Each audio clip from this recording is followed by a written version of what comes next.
Pemeriksaan lebih lanjut oleh KPK terhadap Emmanuel Ebenezer kemudian memunculkan satu nama yang terbilang disegani.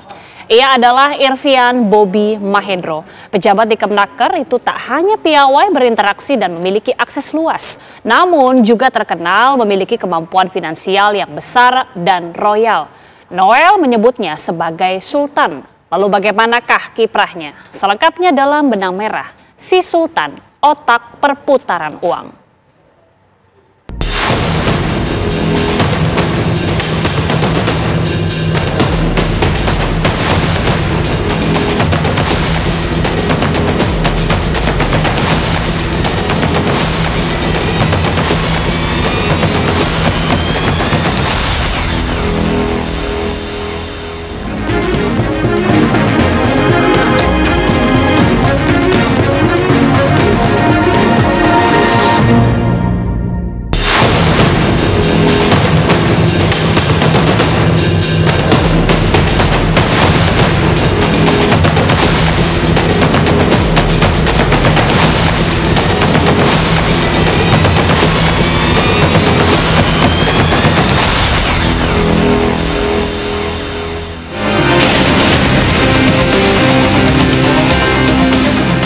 Irfian Bobby Mahendro tiba-tiba jadi omongan. Selain karena ia terjaring OTT KPK bersama dengan ex-Wamenaker Emmanuel Ebenezer atau Noel, saat itu Irfian Bobby juga berstatus pejabat pembuat komitmen atau PPK di Direktorat Jenderal Pembinaan Pengawasan Ketenagakerjaan dan K3 Kemnaker. Berstatus pejabat, Irfian Bobby dikenal sebagai pribadi yang luas bergaul, memiliki akses luas, kemampuan finansial yang besar, dan royal. Kombinasi sempurna ini menarik hati Noel yang kemudian menyematkan sebutan Sultan kepadanya. Penghinaan menurut saya ya, artinya kan ketika yang kita maknai Sultan itu kan raja yang memang punya tahta. Tapi ternyata ini kan Sultan yang dimaknai duitnya banyak karena memang tempat pengumpulan korupsi. Nah oleh karena itu saya kira para Sultan bisa tersinggung dengan sebutan-sebutan ini, padahal sebenarnya kan hasil korupsinya itu kan di tangannya si Irfan. Istilah Sultan itu pasti menggema di unit kerja tertentu di Demnaker misalnya, kan ini kan di Demnaker ya, Kemenaker ya, sudah tetap, dan jadi berarti itu kan isu itu sudah ramai. Kenapa di antara sesama mereka, kalau di antara mereka ada nilai-nilai anti korupsi ya. Tidak melaporkan dari awal. Kan ini kejadiannya sudah cukup lama. Kalau kita lihat itu. Irfian Bobby diduga sebagai otak perputaran uang panas yang mahir menjadi aliran tetap deras tanpa tersentuh petugas. Mendukung kelancaran aksinya, si Sultan memanfaatkan tangan-tangan perantaranya. Konstruksi perkara ini yaitu perusahaan jasa K3 atau PJK3 yang mendapat delegasi tugas dan kewenangan dari Kemnaker lantas menggelar pelatihan sertifikasi dan lisensi K3. Target pelanggannya yaitu perusahaan, pengusaha, hingga pekerja. Dari sini, bayang-bayang tumpukan cuan hadir di depan mata para oknum culas yang lantas memanfaatkan untuk tujuan memerah. Dalam praktiknya, PJK3 diduga melakukan pemerasan kepada para pemohon. Modusnya mulai dari memperlambat, mempersulit, atau bahkan sama sekali tak memproses permohonan jika pemohon tak mau membayar uang lebih.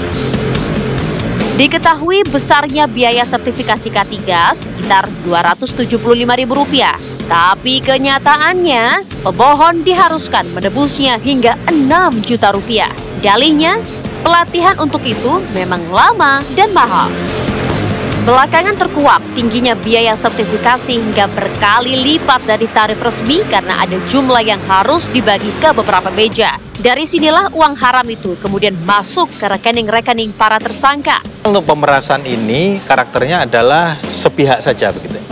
Jadi dia menggunakan kekuasaannya, memaksa untuk memberi, menguntungkan diri sendiri atau orang lain begitu. Yang dilakukan oleh pegawai negeri atau penyelenggara negara.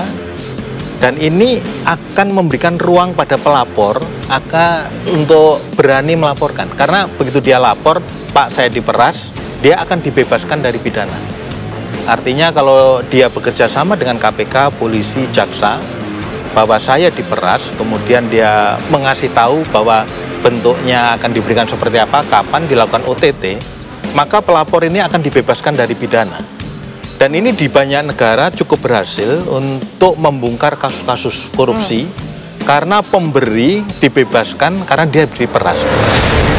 Pencari sertifikasi K3 ini diketahui tak hanya 1-2 pemohon, tapi ribuan.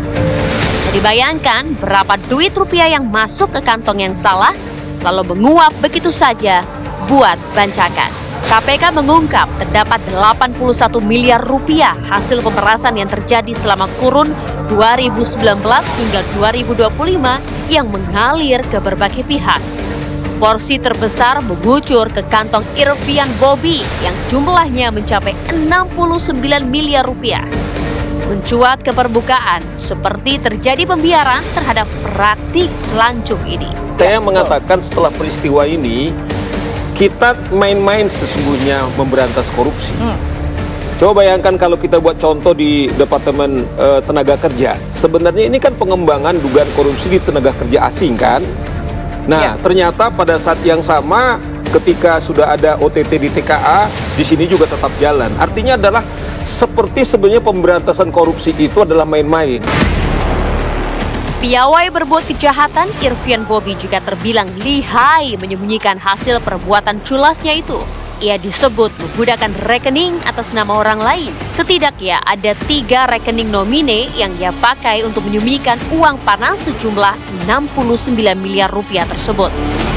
Bahkan salah satu dari 3 rekening itu dibeli Irfian Bobby dari petani. Irfian Bobby mengakui itu. Sedangkan pemilik rekening mengaku sama sekali tak mengenal Irfian. Ya, jadi kalau PPATK pendekatannya kan follow the money ya. Jadi kalau follow the suspect itu KPK lakukan. Nah, PPATK membantu dengan follow the money, melihat dari mana dan kemana uang-uang hasil kejahatan tadi.